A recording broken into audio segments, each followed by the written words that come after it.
Hello guys, in this video I will be talk about the upper end of the ulna. Upper end of the ulna part 2. For the identification of the feature of ulna, I will draw a diagram of the ulna.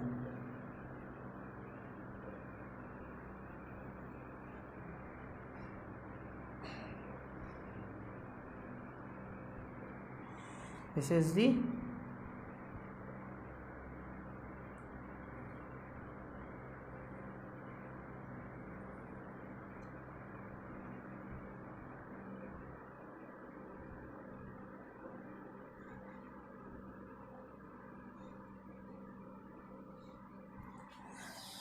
the anterior view of the upper end. Now if we see lateral view,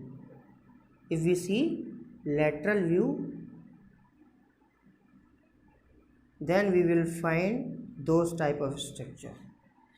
This is the lateral view.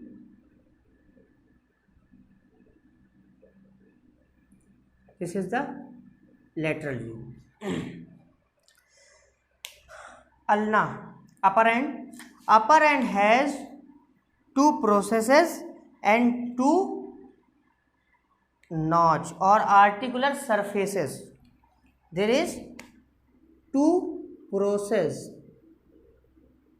Number one is olecranon process, and number two is coronoid process.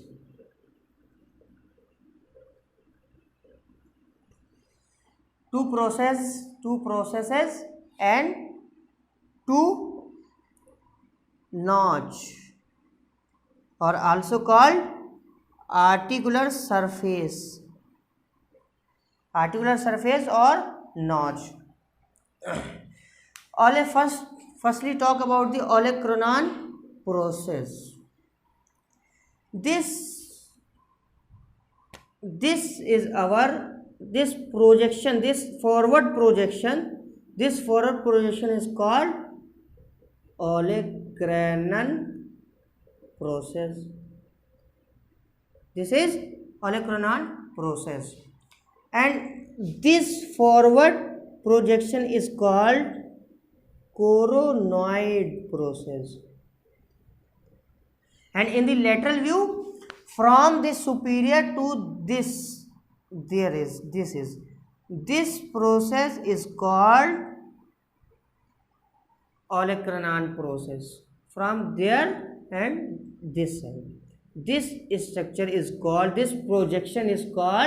olecranon process, and this projection is called, from there and there, this projection is called coronoid process. And now notch, there is two notch. First notch is radial notch, and second is trochlear notch. Trochlear notch is this. There is forward projection and this is concavity. This concavity anteriorly is called trochlear notch. And on the lateral diagram, this concavity is called trochlear notch. Why it is called trochlear notch? Because this concavity is articulate with the trochlea of the humerus, and this process, olecranon process, is put into this articulate with the olecranon fossa of the humerus. That's why it is called olecranon process, and this concavity is articulate with the capitulum, trochlea. That's why it is called trochlear notch. Now this is radial notch. This notch is our radial notch. Why it is called radial notch? Because our head of the radius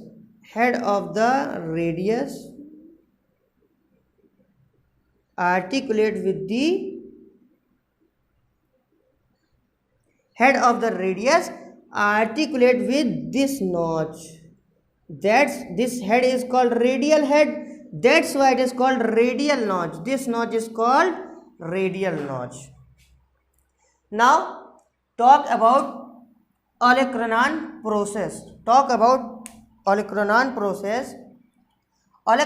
process have 5 surfaces. This have 5 surfaces. If we draw the only diagram of the olecranon process,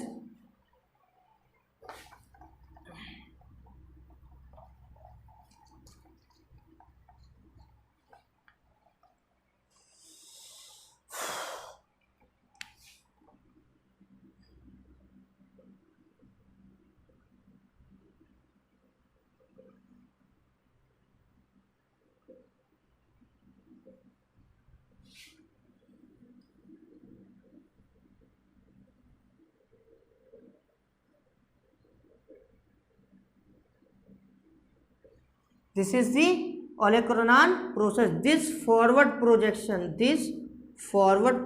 is called olecranon process. This is olecranon process. This, now if you see in my finger, this projection, this is forward projection. This projection is called olecranon process. And now I will draw this process, lateral view of this process here. This is our lateral view of the olecranon process. This is our olecranon process. Our olecranon process have 5 surfaces. This surface is our superior surface. This is superior surface. Now this surface is our posterior surface.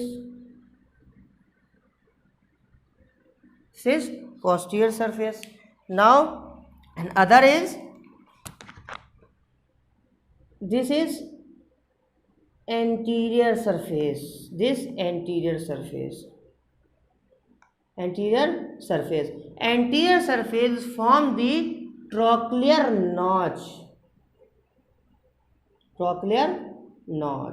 Anterior surface form the trochlear notch. This is anterior surface. This is superior surface. This is anterior surface, and this surface is it is the lateral view. So this surface is lateral surface, and this opposite to this there is medial surface. On anterior view, in the anterior view, this surface is called lateral surface. And this surface opposite to the lateral, this surface is called medial surface. This is the surfaces of the olecranon process. Now talk about the coronoid process. This is our coronoid process. Our coronoid process have 4 surfaces, and some books says 5 surfaces. 4 surfaces are, this surface is superior surface. Superior surface is formed by the anterior surface of the olecranon process. Superior surface is formed by the lower part of the anterior surface of the olecranon process. This is anterior surface of the olecranon process, and lower part of the anterior surface of olecranon process, it forms the superior surface of the coronoid process. And from the superior, this surface is our anterior surface. This surface is anterior surface. This is anterior surface. And there is also one surface which continue with the anterior surface. This surface is inferior surface and it forms the ulnar tuberosity. This is inferior surface and inferior surface form the ulnar tuberosity. This is inferior surface. Some book says inferior surface is form the ulnar tuberosity, and some book says this is only ulnar tuberosity, there is no surface. And now left two surfaces which are this is the lateral surface. This is the lateral surface. This surface is our lateral surface, and lateral surface form the radial notch. And on the anterior view, this is our lateral surface and it form the radial notch. This is the lateral surface and it form the radial notch. And why it is called radial notch? Because head of the radius articulate with this notch and covered by a ligament. This ligament is called annular ligament. Head is covered by the ligament. Head enclose the annular ligament. Head enclose the annular ligament. This ligament is called annular ligament. And that's why, because head of the radius is articulate with this notch, that's why it is called radial notch. This notch is called radial notch, and radial notch is formed by the lateral surface of the coronoid process. This is the coronoid process and this is the olecranon process. Lateral surface, and opposite to the lateral, this surface is called medial surface. This surface is medial surface. This is medial surface. This is medial surface, this is lateral, and anterior surface inferior surface form the ulnar tuberosity, and there is anterior surface and superior to the anterior anterior to the superior. This surface is called superior surface. Superior surface is formed by the lower part of the anterior surface of the olecranon process. This is about the olecranon process and coronoid process. Now talk about the notch. This is our radial notch, and this concavity is our trochlear notch. Why it is called trochlear notch? Because this concavity is articulate with the trochlea of the humerus, that's why it is called trochlear notch. And this concavity is articulate with the head of the radius, that's why it is called radial notch. So this is all about the upper end of the ulna part 2. Thank you.